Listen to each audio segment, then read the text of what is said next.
I just had a conversation with a woman who told me that she's been talking to some of her friends who are finally speaking up and speaking out and sharing with her about events that happened, like, well, the first time I was raped, or the first time my coworker X.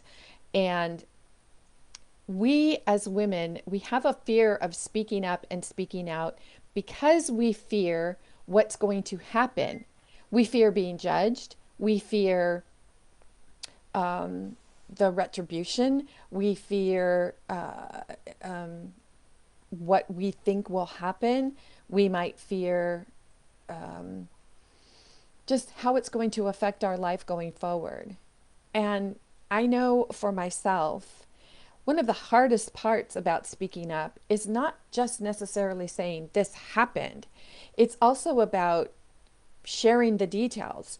Because when you really decide that you're going to do the inner work around the experience that you had or experiences that you had, the way to do that is to talk about what happened. It's about sharing with someone, being vulnerable. And that can be a very difficult place to be. When you feel vulnerable, you also feel like you're open to something bad happening again.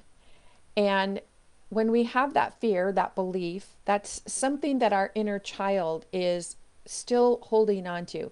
A belief that our inner child created in childhood and said, this is not safe.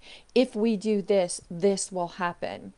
But the thing about our beliefs is they're always open for interpretation. They're always open to perception, because the fear of speaking up and speaking out is always going to be worse based on the anxiety that we feel and the feelings and emotions that are coming up. But the important thing to remember is when you don't speak up and speak out, when you don't do the inner work, when you choose to hold all of this inside of you, you're actually taking all of those feelings and emotions and you're creating this negative energy inside your body.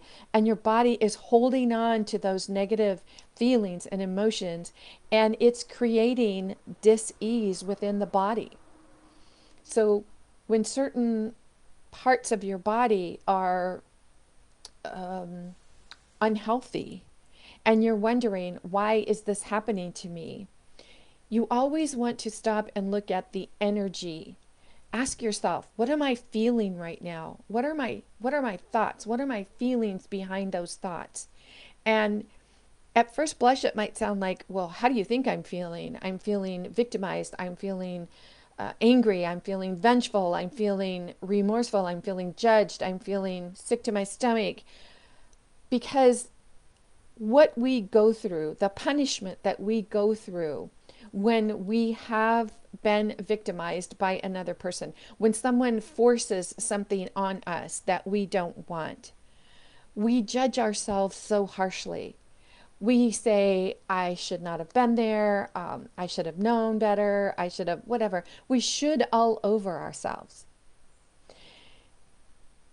The kindest and most loving thing that we can do for ourselves is to say, okay, I want to feel love. I want to stop feeling these negative feelings and emotions that this experience created for me, within me, about me. And I want to move forward from this. I want to stop allowing this to continually hijack everything that I do. And when you are able to release and deal with the negative energy that that experience created, now you're able to create a different future.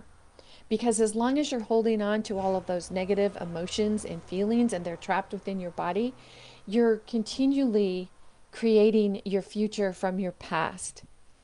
And we can let go of the past. We can be in the present, live in the present, love who we are in the present moment, and create a completely different future. If this is something that you've been challenged with or something that you'd like to know more about, I encourage you to visit masteringyourbeliefs.com. Ask me how I can support you on your journey to speaking up and speaking out so that you can release the negative feelings and emotions that your experience is still keeping you trapped within your body, within your energy field. Know that it's possible. I'm living proof, letting you know that it is possible to let go of the negative energy, feelings, and emotions around being victimized. In the meantime, this is Nancy Muller saying ciao for now.